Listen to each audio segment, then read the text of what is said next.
हरियाणा सरकार के बिजली मंत्री रंजीत चौटाला ने आज हिसार के रेस्ट हाउस में लोगों की समस्याएं सुनी। बैठक में साथ के साथ लोगों की समस्याओं का निवारण भी किया, लेकिन बैठक के बीच कुलदीप बिश्नोई के खिलाफ पर्चे बांटने की खबर सामने आई। रंजीत चौटाला जनता की शिकायतें सुन रहे थे, तो दूसरी तरफ कुलदीप बिश्नोई के खिलाफ पर्चों में लोकसभा चुनाव में आदमपुर हलके में हार का जिक्र भी हुआ। साथ ही ये भी बताया गया कि आदमपुर में बिश्नोइयों के गांव में रंजीत चौटाला की किस कदर हार हुई है। वैसे इस पर्चे में पूरा एनालिसिस किया गया है। जब पत्रकारों ने रंजीत चौटाला से पर्चों के बारे में पूछा तो उन्होंने कहा कि मुझे नहीं पता किसने पर्चे बांटे हैं, आदमपुर एरिया के पर्चे बांटे गए हैं। चौटाला ने कहा कि हार गए तो हार गए। तो मेरे खिलाफ भी काम करता है, किसी का इंटरेस्ट होगा उसने करा होगा। विशेष तौर पे आदमपुर एरिया के ही पर्चे क्यों बांटे? क्योंकि हार तो आपकी 6 नहीं, मैंने तो बांटे नहीं ना, मैंने देखे, मुझे क्या पता। आप कह रहे मैंने देखा नहीं, क्या है पर्चे में? तो वोट का जिक्र किया भाई, लोगों को कितनी वोट मिली थी और उन गाँव में आपको कितनी वोट मिली? अच्छा, मैंने एग्जाम में नहीं करा, मैं तो सारा टोटल हल्के का आया था। अब हार गए तो हार है, उसको चाहे वो 1 वोट से हो चाहे 20 वोट से, और उस पर मैंने सब अपनी प्रतिक्रिया दे दी थी तब उसी वक्त। और आप लोगों को मन में सबको सब बातों की जानकारी है।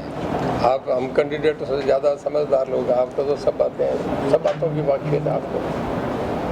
तो क्या आप विधानसभा रानिया से ही लड़ेंगे या कोई और विधानसभा हो सकता है? देखिए, अगर मुझे पार्टी ने चुनाव लड़ाया तो मैं वहीं से रानिया मेरी कॉन्स्टिट्यूंसी है, रानिया से लड़ूंगा।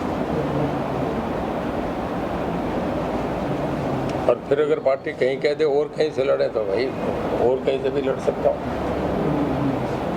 और वो कह दे मदद करनी है तो मैं मदद करूँगा।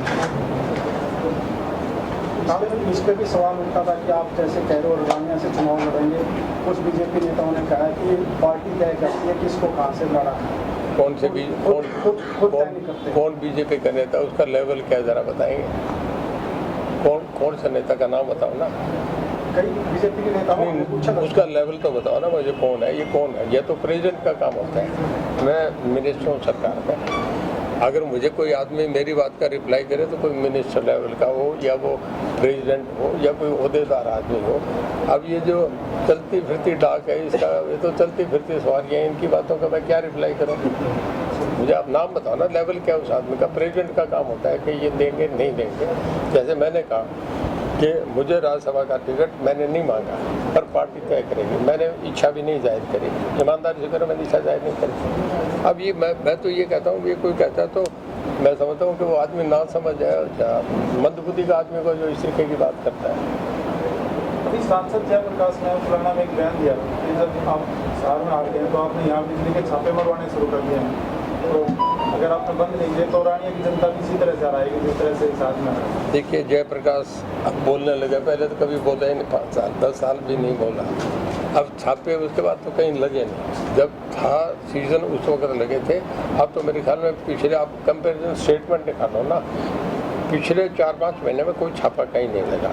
अगर कहीं लगा है तो स्पेसिफिक कोई अगर आदमी कंप्लेंट करता है विजिलेंस को तो सीएम विजिलेंस उस पर रेड करेगी, नहीं तो नहीं करते, छापे नहीं पड़ेगा। अगर कोई हुआ है तो स्पेसिफिकेशन, कोई किसी की कंप्लेंट है उस पर छापा पड़ा है। रानिया विधानसभा सीट से रंजीत चौटाला की दावेदारी पर सवाल उठने पर बिजली मंत्री ने सफाई दी कि पार्टी तय करेगी कि कौन कहां से चुनाव लड़ेगा। इस सवाल पर रंजीत सिंह ने टिप्पणी करते हुए कहा कि वो मंत्री स्तर के नेता है और उनकी दावेदारी पर कोई मंत्री स्तर का नेता या पार्टी अध्यक्ष जवाब देते हैं तो ही कोई प्रतिक्रिया दी जा सकती है, नहीं तो ऐसे सवाल उठाने वाले नासमझ या मंदबुद्धि नेता हैं। हिसार से bureau report, Punjab Kesari TV. हमसे जुड़े रहने के लिए हमारे YouTube चैनल को सब्सक्राइब करें और नई वीडियो की नोटिफिकेशन के लिए बेल आइकॉन को दबाएं। अगर आप ये वीडियो Facebook पर देख रहे हैं तो लाइक जरूर करें और ज्यादा से ज्यादा शेयर करें। धन्यवाद।